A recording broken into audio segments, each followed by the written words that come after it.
Good morning everyone. I'm Brian J.C. Dumaya, a reporter in Group 5. Our topic is traffic enforcement. What is traffic enforcement? Traffic enforcement is the action taken by the police. Traffic enforcement monitoring and controlling road users, ensuring adherence to traffic laws, issuing citation for violation, enhancing road safety, reducing traffic accidents, promoting safe driving behavior. So dito po makikita natin sa susunod na slide ang mga technique or goals sa mga traffic enforcement. Goals of traffic enforcement. Traffic enforcement is designed to promote public safety by stopping a violation, reducing crashes, and enhancing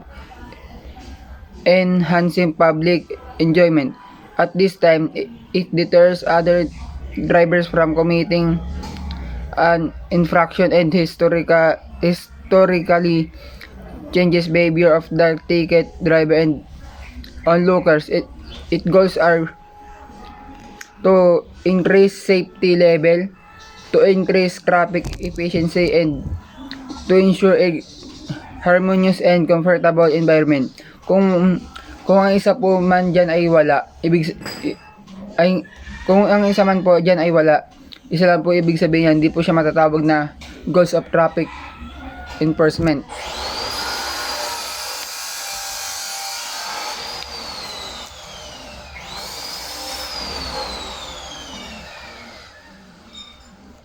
Types of traffic enforcement techniques. Preventive activities. This includes preventive patrols directing, supervising traffic, investigating accidents, and eliminating road hazard. Kung dyan po, for example na lang po dyan is yung mga nakikita nating traffic enforcement na nagga-guide or nagga-guide sa mga daan o nagtuturo kung saan tayo pupunta.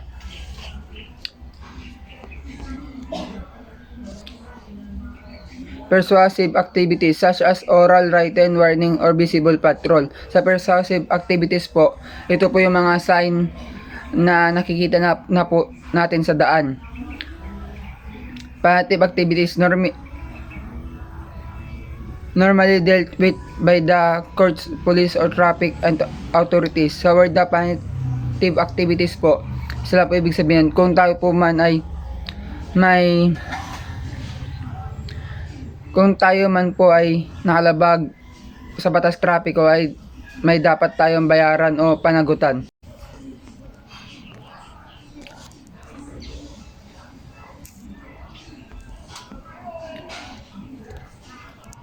Major elements in the traffic enforcement system. Traffic law enforcement is a multifaceted process involving various procedure methods and testing methods with major element including enforcement of traffic laws. So sa major, so dyan po is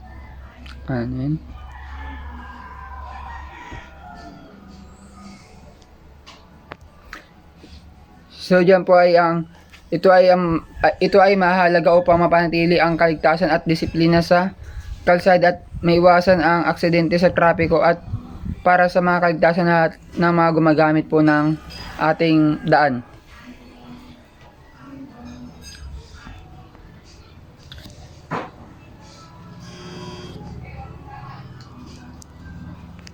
Enforcement system, legislation, police courts, and penalties define road user behavior with authorities ensuring compliance through preventive, persuasive, and punitive techniques.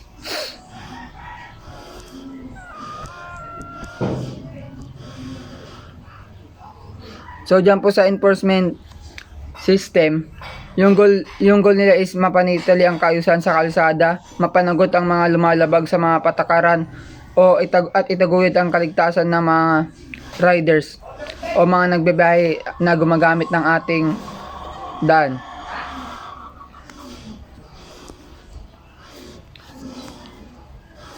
Road user. Road user system includes pedestrian, drivers, riders, pillion riders, and commuters influenced by knowledge, skill, attitudes, and characteristic like age, sex, health, and experience. Enforcement controls these factors. So, ang pagkakaintindi ko po dyan, kahit ano man kalagayan po natin, dapat po natin maalaman ang mga signs or lalo na po ang tungkol sa pedestrian lane. Traffic system.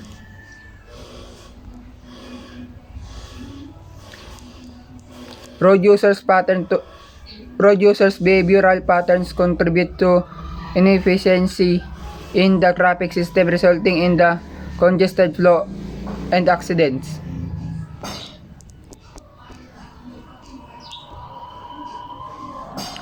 So dito po ay nagpapakita kung paano nakakaapekto ang ugali ng mga road users sa magiging resulta ng daloy ng trapiko at kaligtasan natin sa kalsada.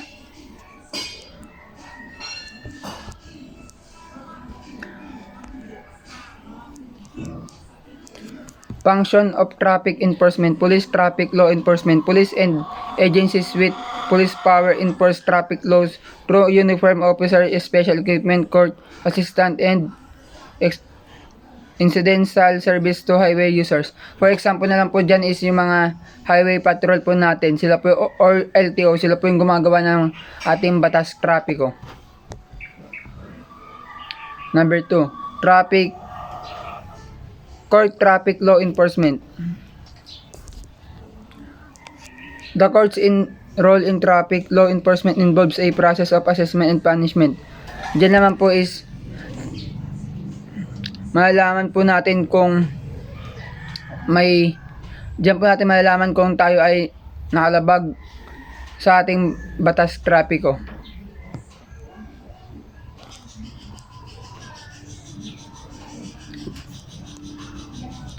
Police court enforcement process. This involves 5 essential steps with the police provide varying responsibilities and influences.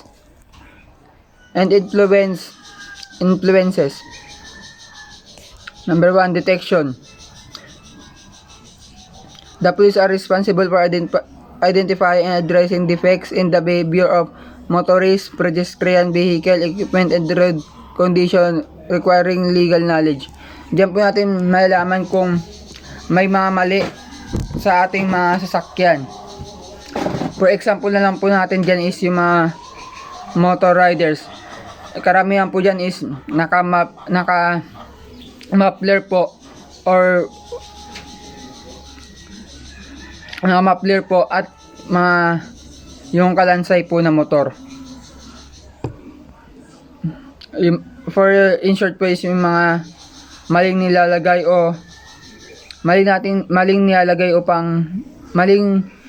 sa ating mga sasakyan. Apprehension. Number 2, apprehension. The police are obligated to take immediate action to prevent further and future violation as stated in the PNP.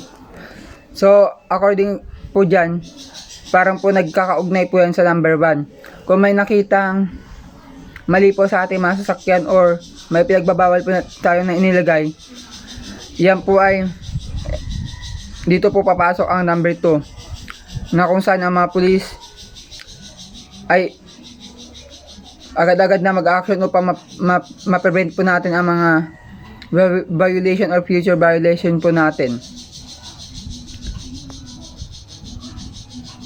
Prosecution. The police provide support and assistance in court function including preparation and introduction of evidence or close contact with the prosecution officer. Diyan po is yung mga police na sinasabi o mga police na nagsasabi sa atin ng mga violation po natin sa daan. For example na lang po is no license or yung may muffler po. Then adjudication.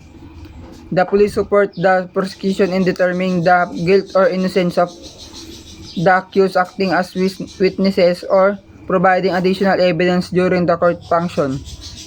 Sa adjudication naman po is ano yun?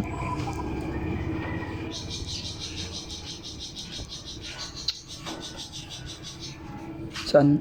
Ano na yun?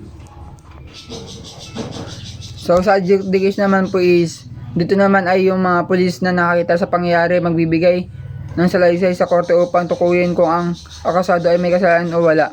Nagpapalakas din ng kaso or in short, nagpapatunay din sa tama at patas yung paglilitis.